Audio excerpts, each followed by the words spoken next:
Storytime by Bookstream.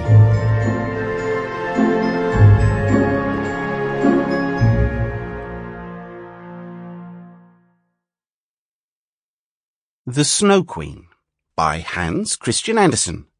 Narrated by Nixon. First story, which treats of a mirror and of the splinters. Now then, let us begin. When we are at the end of the story, we shall know more than we know now. But, to begin. Once upon a time, there was a wicked sprite.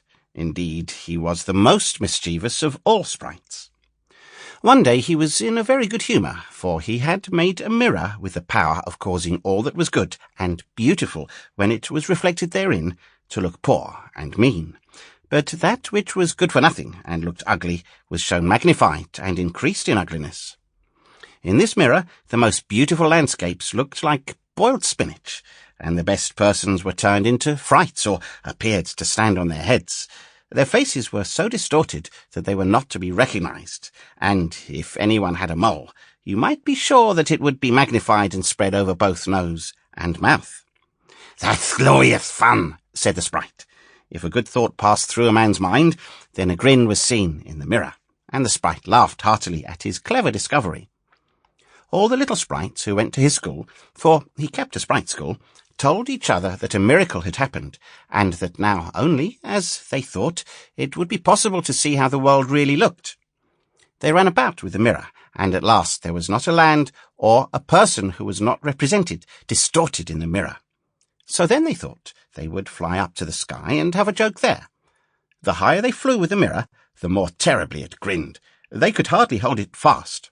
Higher and higher still they flew, nearer and nearer to the stars, when suddenly the mirror shook so terribly with grinning that it flew out of their hands and fell to the earth, where it was dashed in 100 million and more pieces.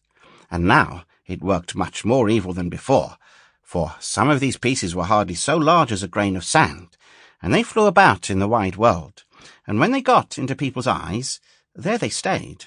And then people saw everything perverted, or only had an eye for that which was evil. This happened because the very smallest bit had the same power which the whole mirror had possessed. Some persons even got a splinter in their heart, and then it made one shudder, for their heart became like a lump of ice. Some of the broken pieces were so large that they were used for window panes, through which one could not see one's friends. Other pieces... Sample complete. Ready to continue?